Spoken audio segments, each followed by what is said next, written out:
Happy Friday, and thanks for tuning into RadioFreeRhinecliff.org and this show in particular. Correct me if I'm Norm. I'm your host, Norm. I'm thrilled to be here tonight with Mr. Paul Sturtz from Upstate Films. Paul, thanks for coming. Thank you for having me. Now, Paul has been described, I love this so much, the quote I found, as a visionary, one of the visionaries who were changing the course of film. That was probably me. It was you and David with whom you co-founded the True False Film Fest. But that's pretty heavy shit. I think that's a little overhype, but what's the true story? We've got an hour. Start now.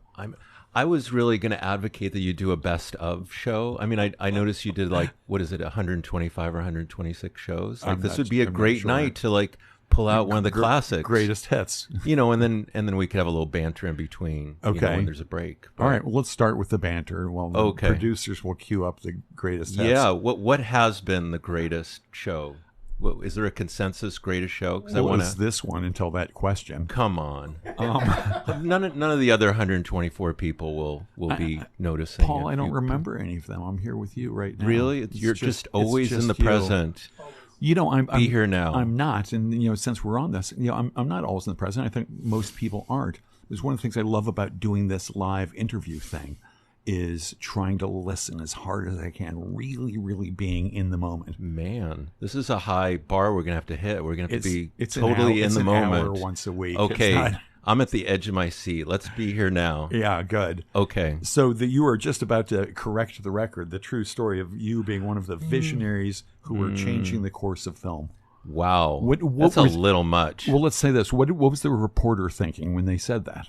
What were they responding to? I think that IndieWire, they were probably packaging together, 50 people in the independent film world that year, and they had to hype it to get people to read it. I mean, we did have a pretty good run here at the True False Film Fest. It's a documentary festival in Missouri, and we did it for about 17 years, and it became a thing in the documentary world. It's a small little subset of the film world in general, and so we created a beautiful community of filmmakers and locals, and it became a real celebration of a new kind of creative nonfiction, and so we were part of that wave. I think there was so much interest and excitement and energy around nonfiction film, right, from 2000 until recently, when I feel like there's been a little bit of a downturn in terms of financing and interest.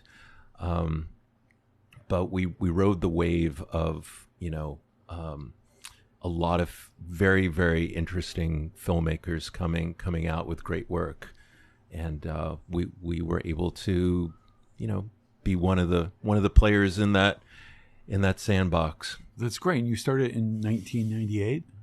So we started the Film Society, which was called the Ragtech Film Society. It still exists. It's a cinema. It's an art house cinema in Columbia, Missouri. Are you from there? No. I just landed there in 1995. I ran out of money and landed in the middle of the Midwest with a 2-year-old kid and a partner, and we had maybe $300 to our name, and in a car or a bus? There was a car. Yeah, a broken down car and a few boxes and a couple of bicycles. Sounds like a Chris Christopherson song. Yeah. It's very much, it could have been Baton Rouge, but it was Columbia, Missouri, right? And we were lucky, I got a job at a family farm organization, and then within a couple of years came up with this idea for a film society and then a festival, and one thing led to another and sort of took over my whole life.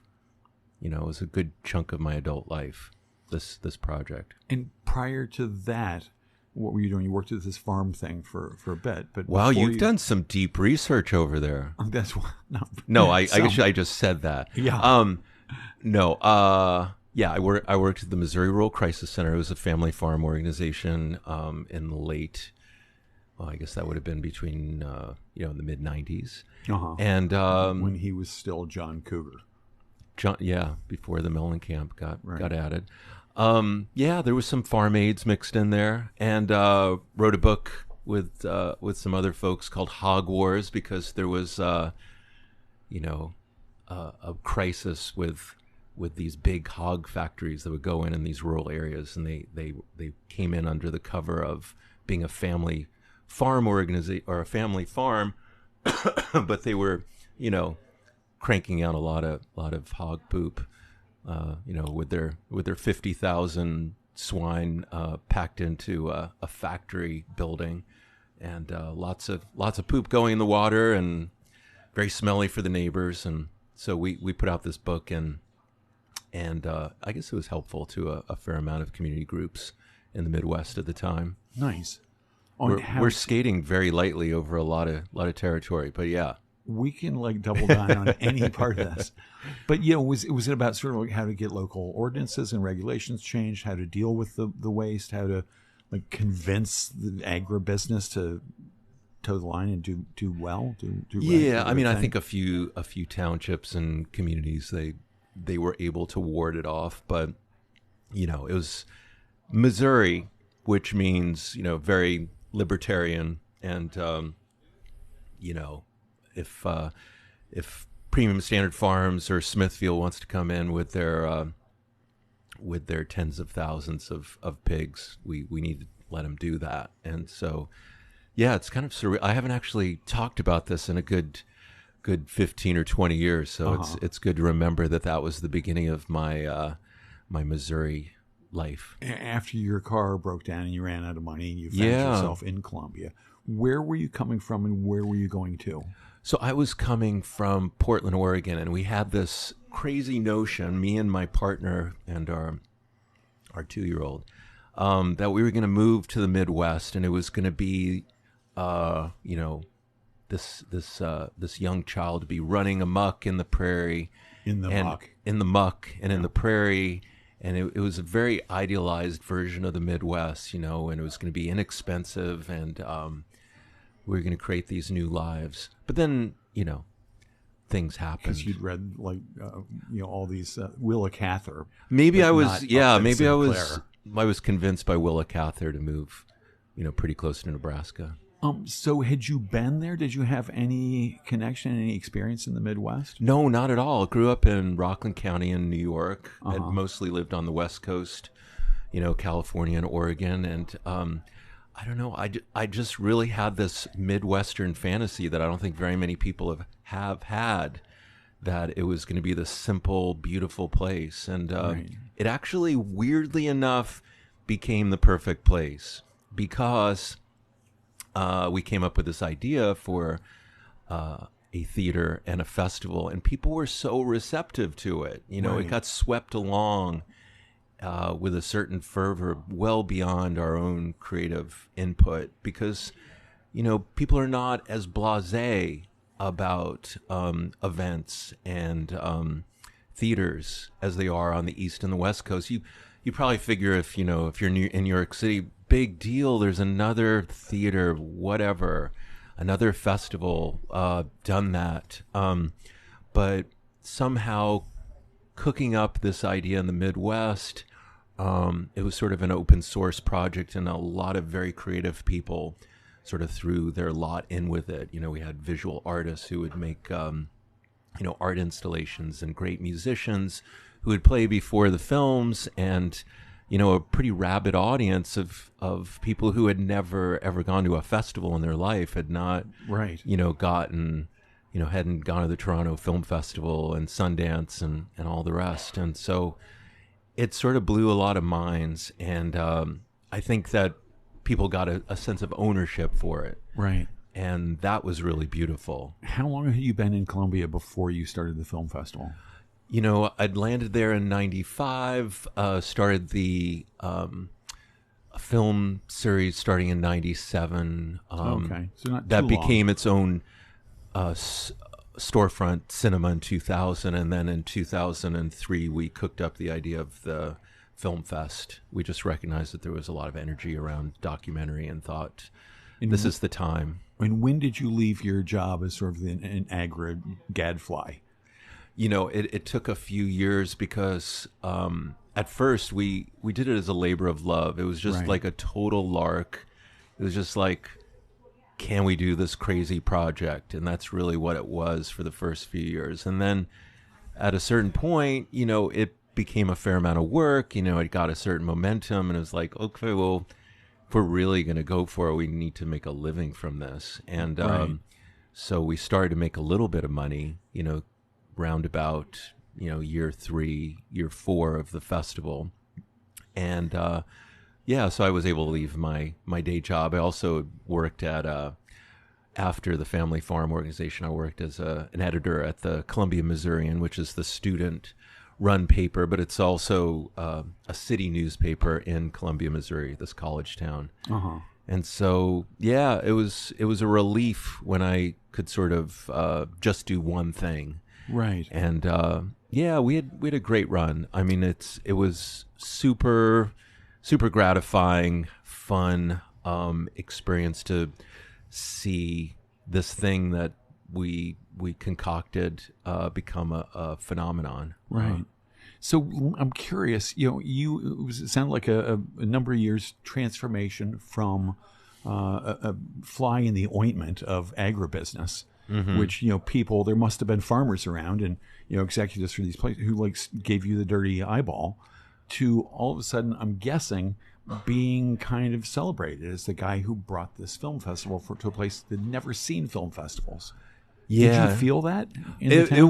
it was pretty heady for a while, and I mean, it was sort of like a very minor celebrity, in a very small world, in a small college town in the documentary world. All these like small subcultures, it's not, real celebrity, but there was a moment where I'm fairly introverted, and I was on the city council, and I was programming our cinema and the festival, and I started to just only walk down alleyways because I didn't want to have to deal with people. It was sort of like, oh, hey, you're that ragtag guy, or you're the true false guy, or I've got a pothole that I need to have fixed. And it's a weird small town life. That's small city. Now moving to this area, living in Red Hook and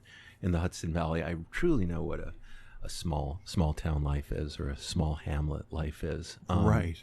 But that felt relatively small to be in a college town, and After Portland and sort of New York City area. Yeah. And so, it was being in the downtown of a college town.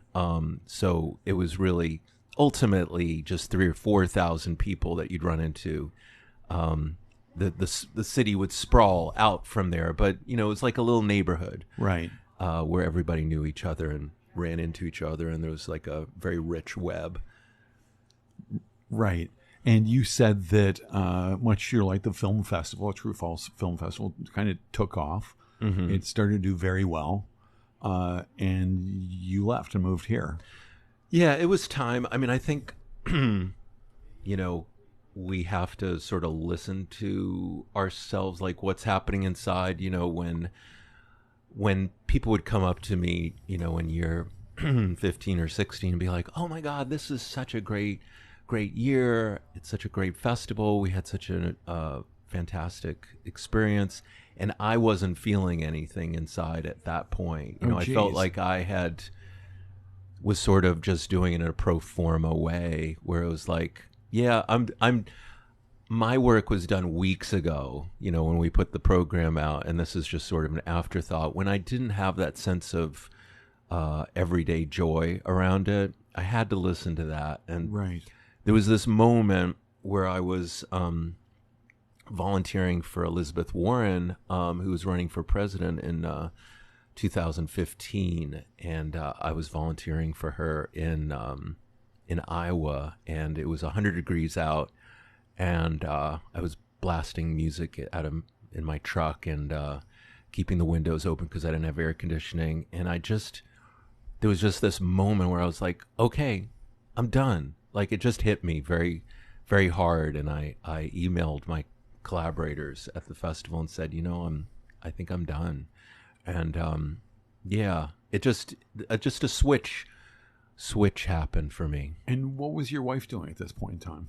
Polina, what was she doing? I mean, she was helping to raise kids, and she had done started a outdoor school called Wild Folk, Nice. which was inspired by one of our kids just being kind of an unruly person who wasn't going to sit very well at a desk in the elementary school, and we thought, well, we need to do something a little bit different, Right. and so we cooked up this outdoor school, skill based, and all took place outdoors, and yeah, it was a very beautiful little community of people, a lot of misfits, Right. a lot of broken toys, and hard cases at times. Right. And Polina's very patient, and pulled together a lot of good teachers around her, and they would meet every Tuesday night around dinner and discuss all the challenges. And yeah, it was a very, very rewarding but difficult experience running a school. Right. So when you called her from the truck with the music blaring in 100-degree Iowa and said, "I'm done," did you determine the two of you to move at that point also, or? We had talked about the Hudson Valley for a long, long time, and I felt like very convinced that my destiny was not to die in Missouri. It was to go somewhere else and have another act. Being in Missouri for 25 years is pretty surreal, for someone who's maybe not, a Missourian at heart. Are you a hunter? I'm not a hunter. You're a fisherman? No, I do love, I will say this about Missouri. I love the creeks in mid-Missouri, and I love wading through them and skipping rocks and going through the woods. And I do love the people that live there. There's so many great characters, people who have these sort of, like, you would probably think they have Southern accents, but they're sort of mid-Missouri accents. And Can you do one? oh my God, I'm not good at voices, but they just be like carpenters or farmers or handymen or whatever, and they'd come in literally from like 4 miles north of the city or 4 miles west, and you'd feel like you were in deepest Alabama. Right. It's just like a real drawl to it,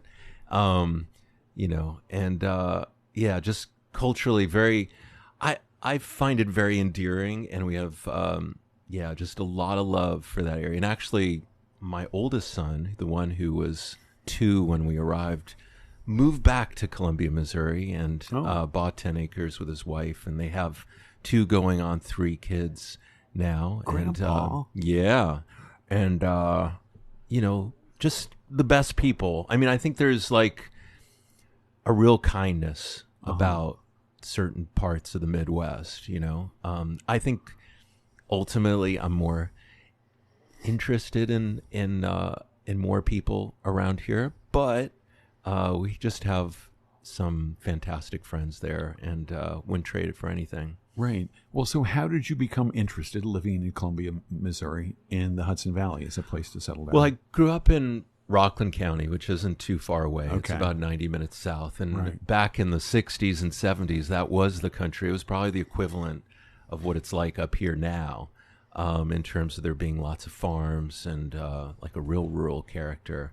Over time, it got suburbanized. It got sucked into the middle of the city. But I have great memories of just running around in the woods and, hunting for berries, and, just had a lot of room to roam. And it was, in the 60s and 70s, parents were, had a different attitude. You would just go off for the day, and you'd hear the dinner bell, and you'd report back. There was no worries. I think there was like a kid who was abducted in the 70s. I think his name Eden Patz or something like that. And I think in retrospect, that was like this moment in time when childhood changed.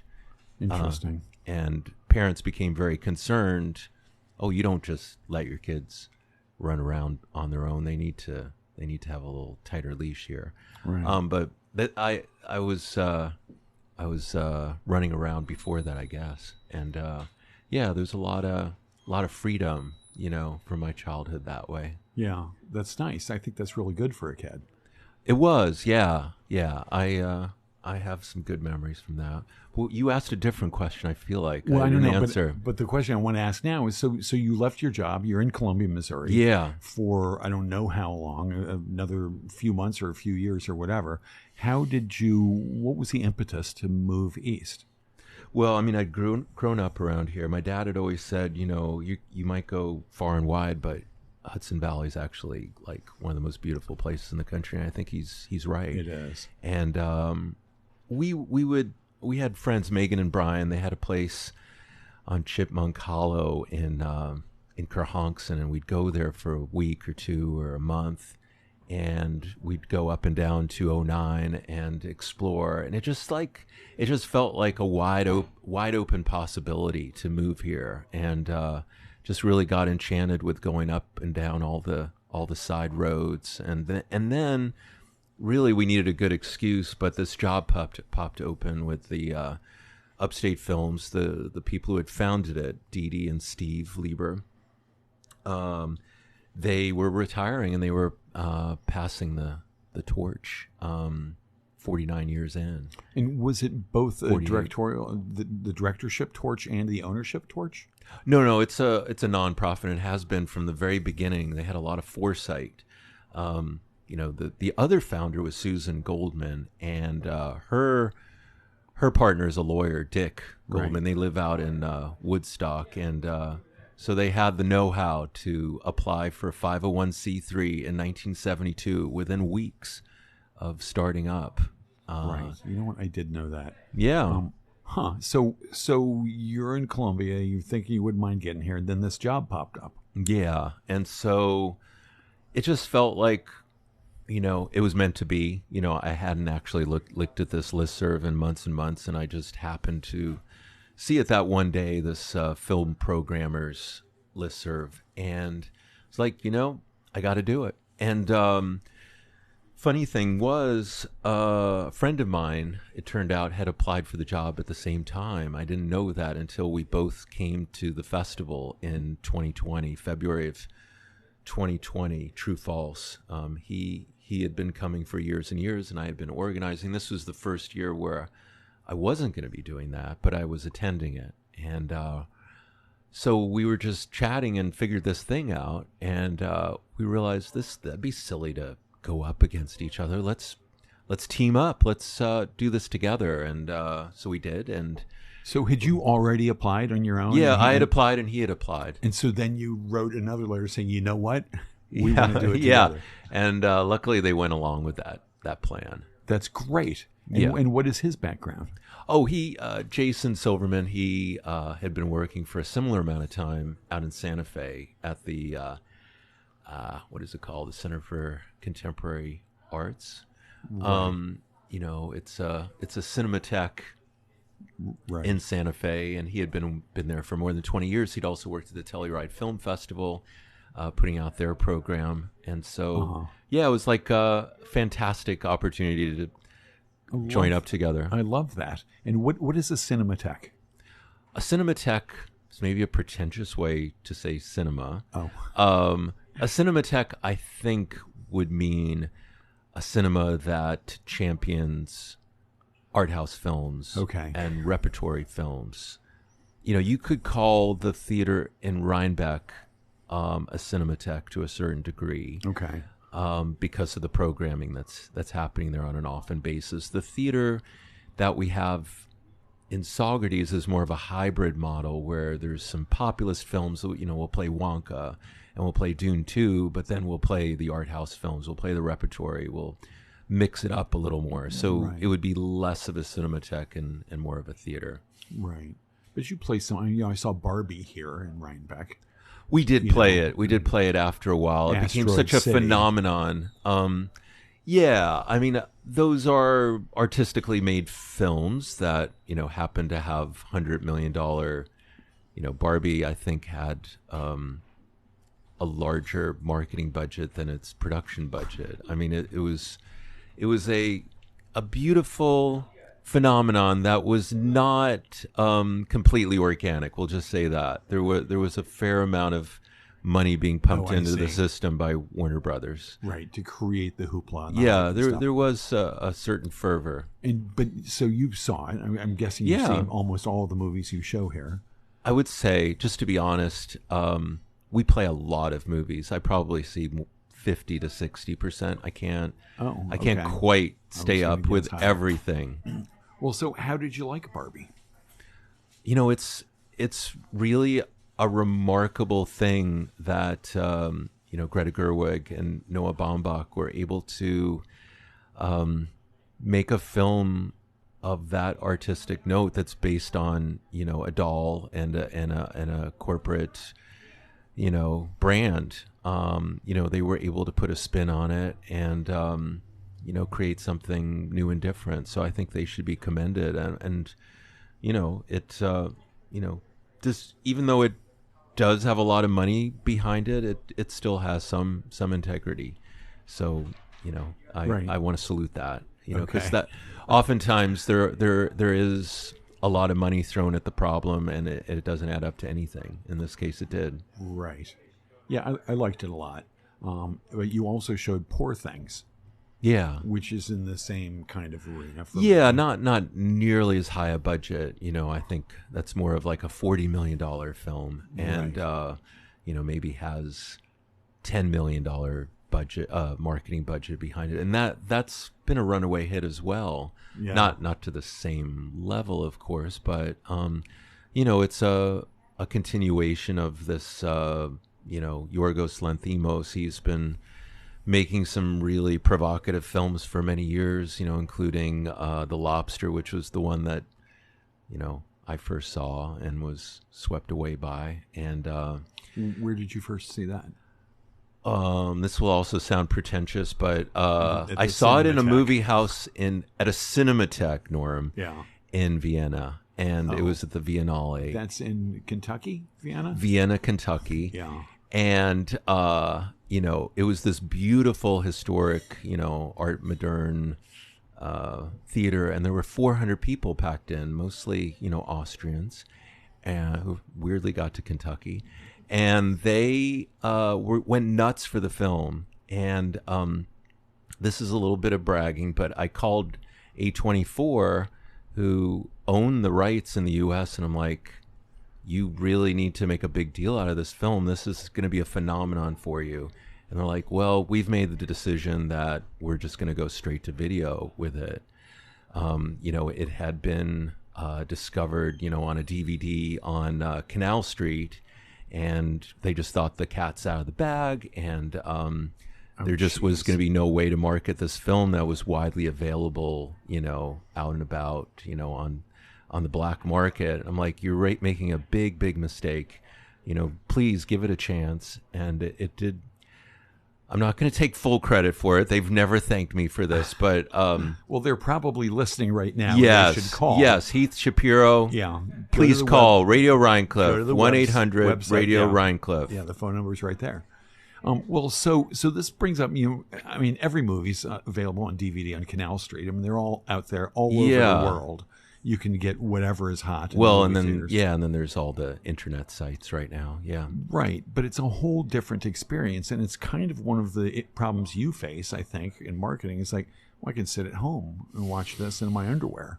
Why do I want to go to the theater? Yeah. And watch it in a dark room with people coughing and opening their candy bars and whatever. Why do I want to do that? Yeah, it's a good question. I think in some ways those people are correct. I think a lot of theatrical experiences are very middling. The sound is whatever. The picture's dim. It's a very sterile environment. You don't really get the sense of ownership and love when you go in the theater. So I get it. Like, why go to some of these theaters, when there's not much emphasis on creating a warm, inviting environment and, the technical presentation is subpar. So in a certain way, these high expectations have been good. They do push and prod us to creating an experience that's going to be memorable. It's always been this way. I mean, wave after wave of cinema history has been about convincing people to get out of their homes and to the theaters. It's been like that. Well, now we have sound, and now we have plush seats, and now we have air conditioning. Air conditioning was actually a very, very big deal. I looked at the history of that. This guy, Willis Carrier, basically saved the movie industry when they came out with a system, and they did a test run at this theater in New York City, and all the theater goers started with their fans, and then at a certain point the air conditioning kicked in and the fans were laid down in the laps, and there was a great sigh of relief. And this did save the movie industry to a great degree. It was like the one place you could go where there would be air conditioning. This was before it got popularized, where it was in every home, in every window, in every home. This was like a great relief from the hot summer city. Right. Yeah. Well, I mean, personally, I love watching a movie in a group of people and hearing people laugh or not laugh, and we all laugh together. And certain groups for certain movies are more tuned in. It's really interesting. I enjoy that. What have you done since you've taken over the helm of Upstate Films to make that experience more wonderful? So many things.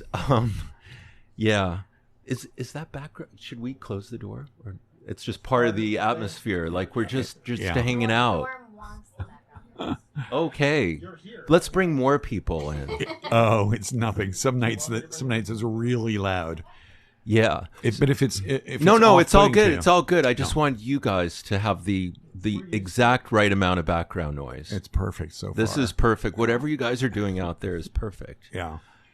So, I think that in order to bring people back to the theater, if they have gone and can be lured back, sound is a really important thing, and that's why we've focused so much on it. We ripped out the old systems, which were just they were just small little speakers, honestly, and now they're floor to ceiling, and they're beautiful surround sound in the big theater in Rhinebeck, and now in the big theater in Saugerties at the Orpheum, and upstairs there's Atmos sound in this new theater called the Mark, which is our new baby. So Let sound. me just stop here, because I was friends with Mark Bronstein. Oh, you were? Okay. Who started? Tell us why it's called the Mark. So Mark was this entrepreneur, as you know, who started a company called Marker Tech. He was like into gizmos and figured out way back in the video era all of these little connectors, I think, for running to your VHS machine and connecting it with some other gizmos. And he just kept going and created more connectors and more cables and other sort of electronic devices, and created this little empire called Marker Tech in Saugerties, and had these warehouse factories, and became very successful. He was a real philanthropist and very, very involved in the cultural life of the Hudson Valley, and gave freely to the Woodstock Film Festival and many other institutions, and was very beloved. I only met him a few weeks before he died, and he was in rough shape, quite honestly, and he invited us to his home, and he was very open to what we were doing at the Orpheum, and said, I will be there for you.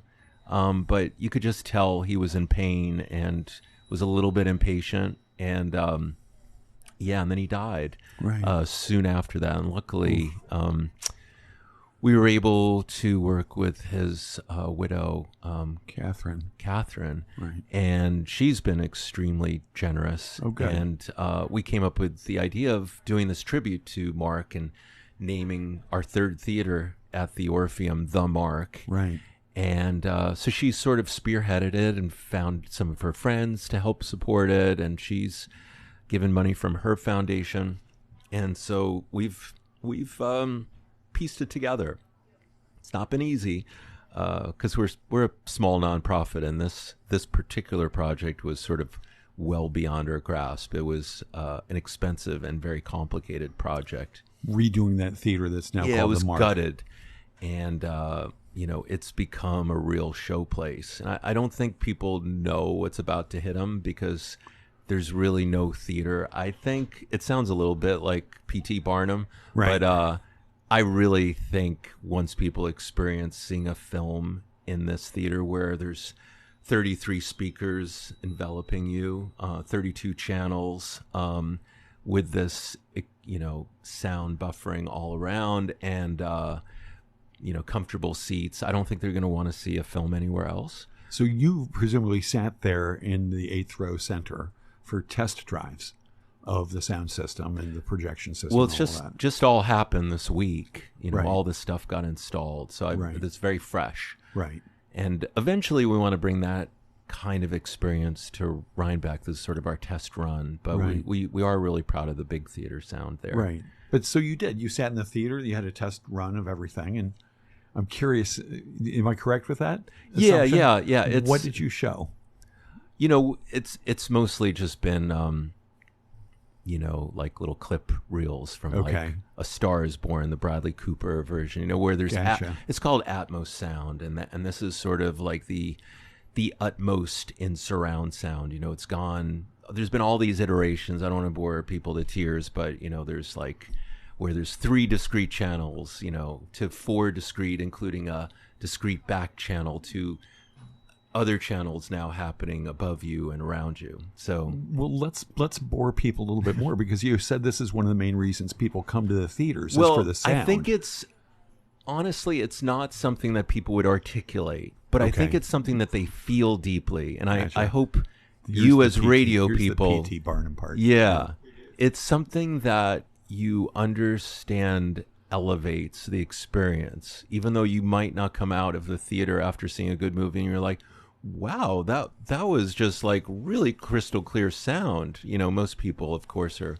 going to be a little more focused on the plot and the acting and all that. But it is something that I think gets into you and you're like, I just had an elevated experience. I personally just had an elevated experience seeing Robert Altman's Nashville in the theater in Rhinebeck. I feel like a missionary on behalf of this film. It's now the 3rd time I've seen it, but now I've seen it in this theater. And we had one of the actors there and also the screenwriter, Joan Tewksbury. And it was a religious experience to see this film from 1975. Just like one of the most memorable experiences that one could have in a movie theater. Right. Huh. So what's the earliest Cinematheque memory you have? Now that you know the word Cinematheque, you're going to sprinkle it in every sentence. My friends are going to hate me even more. Like, I'm about to go to the Cinematheque. Yeah. So what was the earliest film experience that blew your mind, just made you think, like, holy fuck, what is this? This is the coolest thing.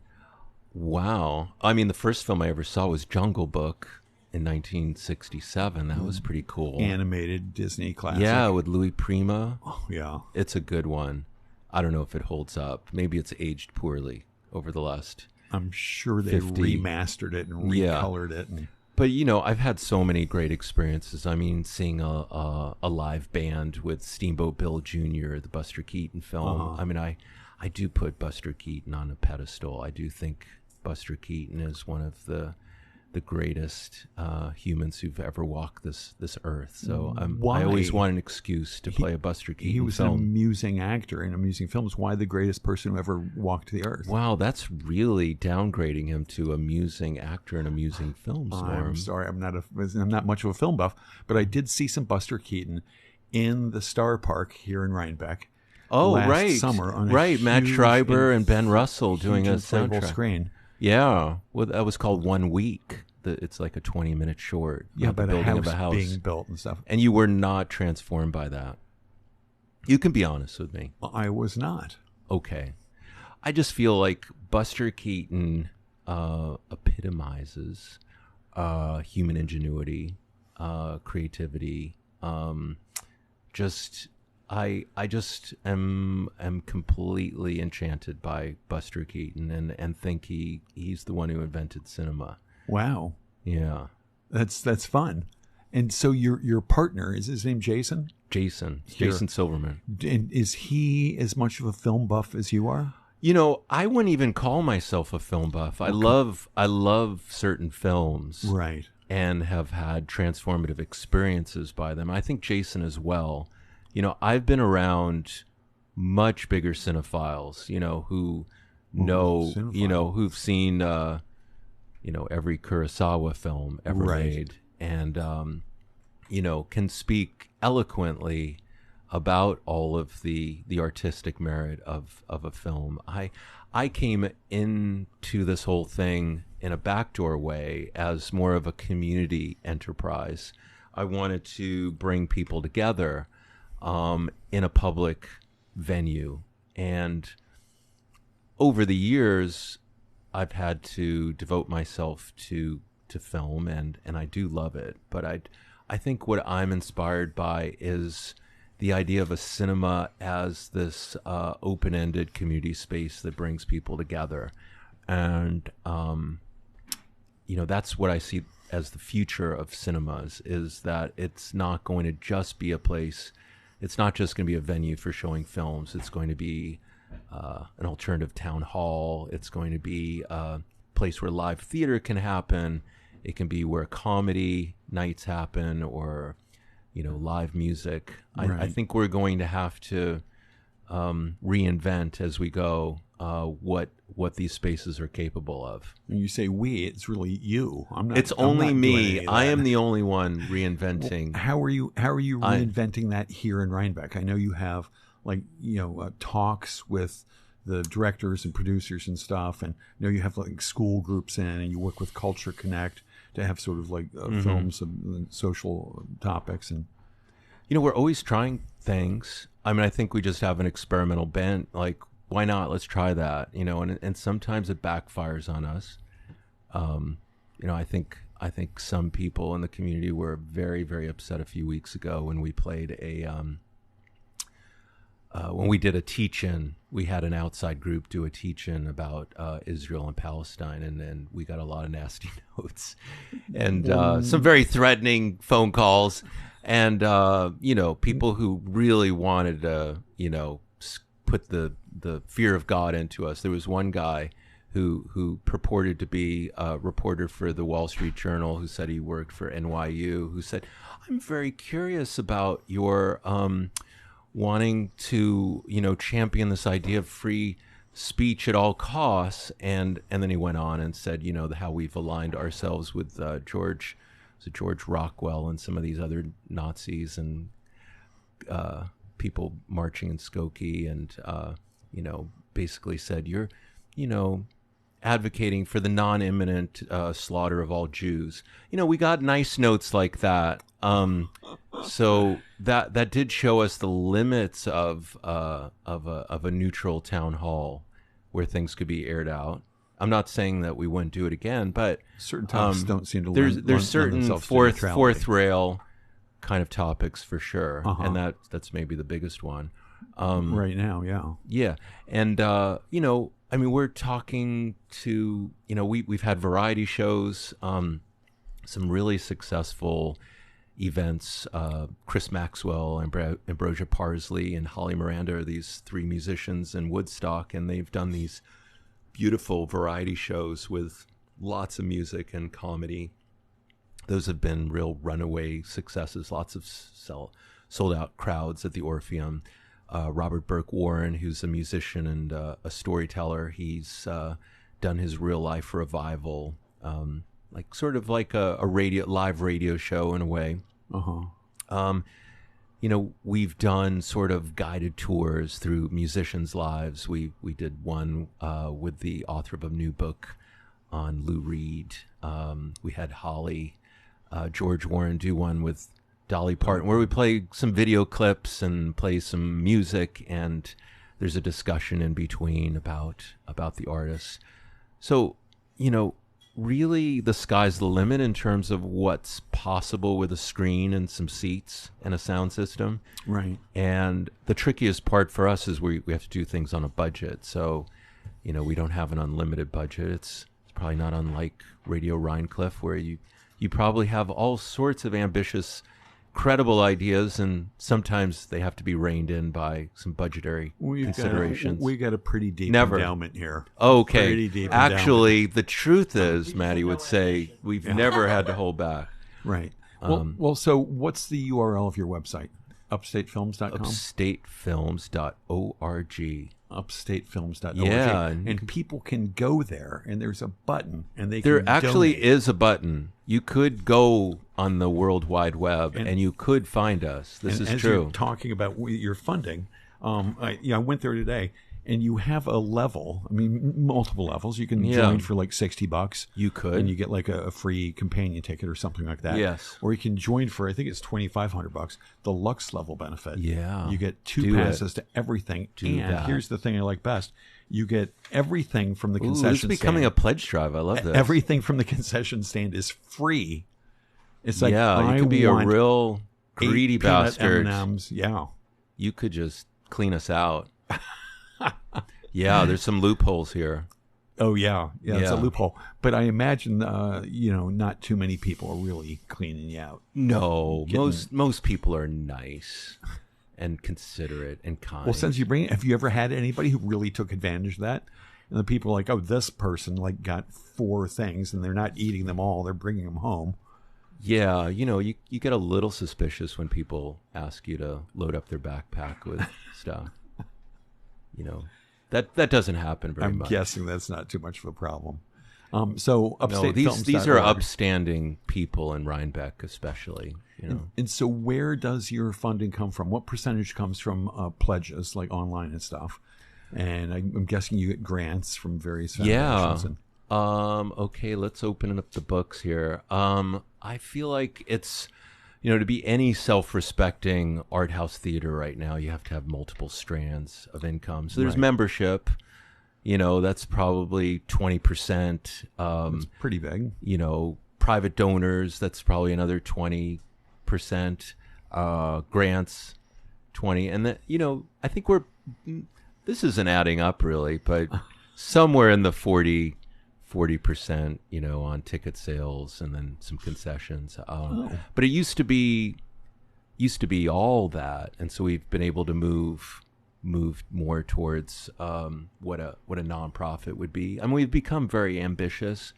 We feel like we just can't get away with just playing a couple movies in Rhinebeck and 3 movies in Saugerties. We have to do more. We have to put on events, which is energy intensive to do that.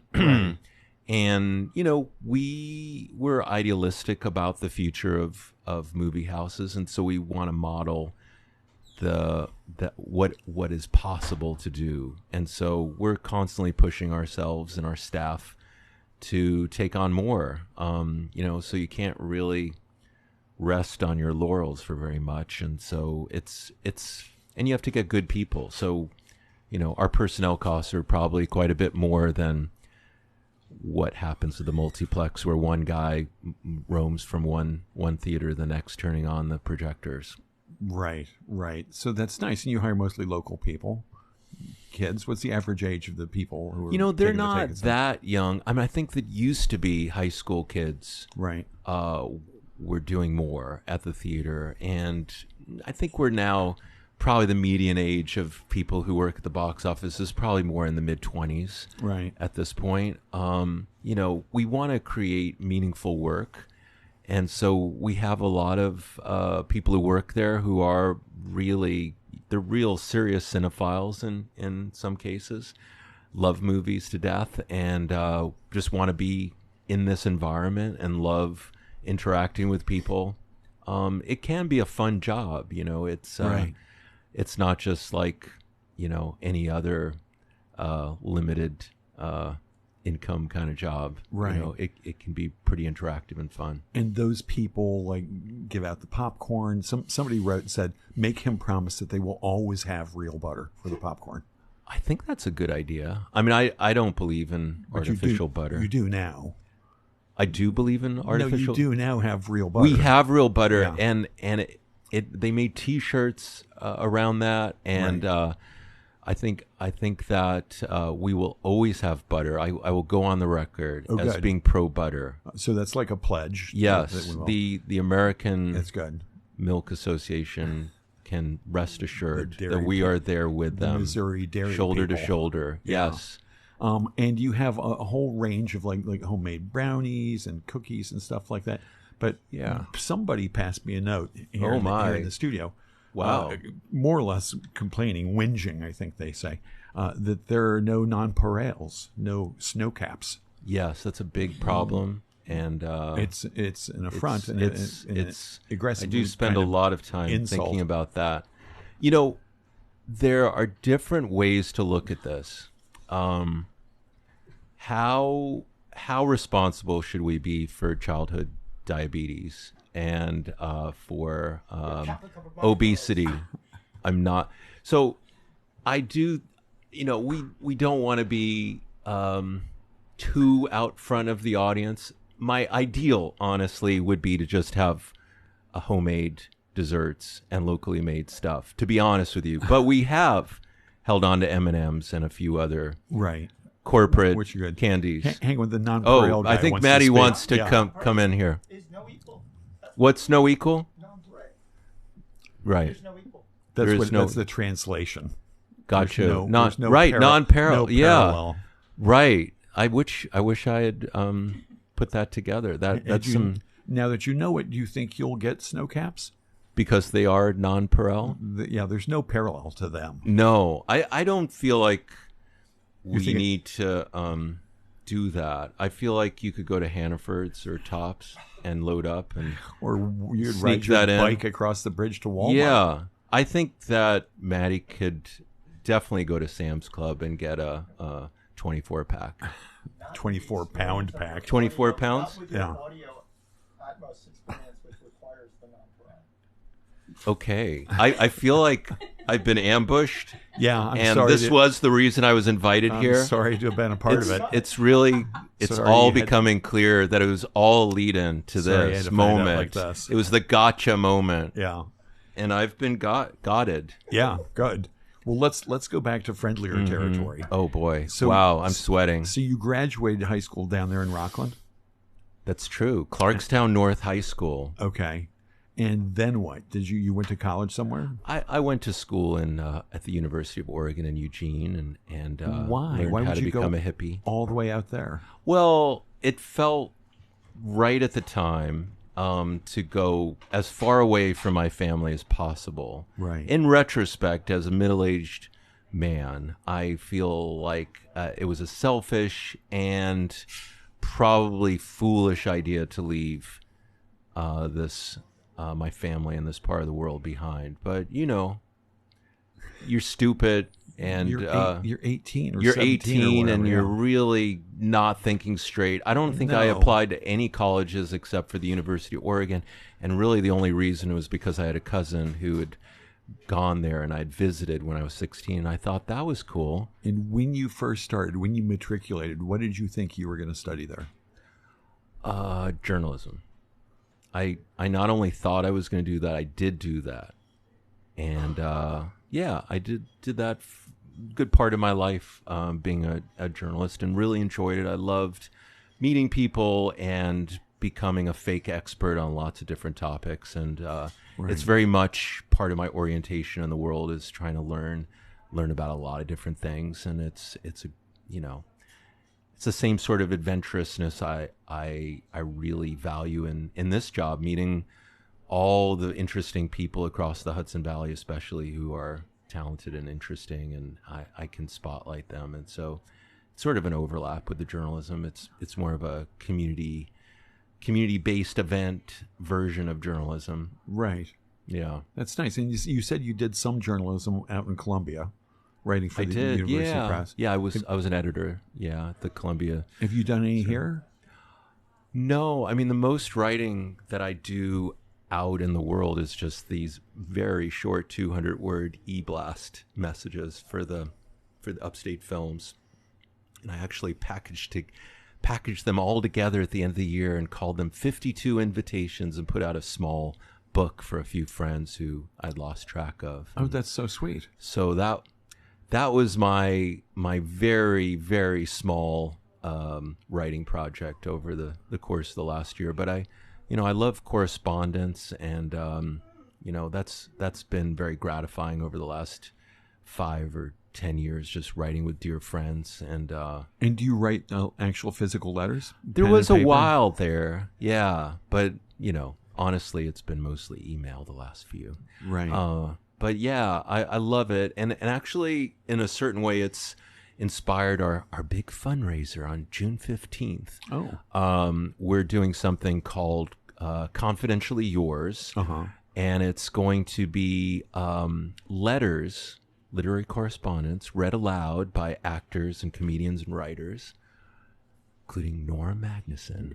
I'd love to help. The idea is to mostly dip into the letters of the golden age of Hollywood, Elizabeth Taylor and Richard Burton, and love that. What's that? I love that. That sounds like a great program. It should be. And when is that? June 15th at the Spiegel tent. And if somebody wanted to make sure that they were going to be alerted to this thing, when the date was growing near, is there some place they could just write me, Paul at upstatefilms.org. Okay, there's no sign up thing at Upstate. Well, there will be in a week or two. Yeah. Okay. Yeah, it'll be called. It'll be the Jubilee. Since so many things are called gala, we thought we'd be a little bit different and call it a jubilee, which is also a meaningless word. No, it's not a meaningless word. It means lots of other things. Yeah, but it sounds a little bit more like something you might experience in the Cinematheque. Exactly. Wow. Yeah. I love Jubilee. that you are using that word. I like words. I feel Paul. like like you like movies. Yeah. Yeah. I would love to see you at the Cinematheque more often. Norm. When was the last time? When was the last time? Probably Poor Things. You're making this up. No. I feel like there's panic in your eyes. That I'm making you accountable. It's not accountable. It's remembering. Remembering. Remember something. Poor Things. Pretty sure I saw Barbie there. Okay. I went to see Asteroid City this past summer. Okay. And the air conditioning wasn't working. Oh my God. This is a sore subject. Oh, sorry. Yes, the air conditioning. We figured out in early July that we needed to replace our air conditioning, and then it completely gave up right in the most popular week of the year when we were opening Oppenheimer and then Barbie. Oof. So that was a tough situation. It's all good to go. It's now. all good, and we now have improved heat pump technology, much more environmentally sound, much quieter. And a better way to see a movie than the old days. Better way to see a movie, upstatefilms.org. And that wraps it up. It's been an hour. Thank you so much for being here, Paul Sturtz. All right, I'll see you next week and the week after that. Thanks for listening, and have a happy Friday and a great weekend. Thank you. And pledge somewhere, anywhere.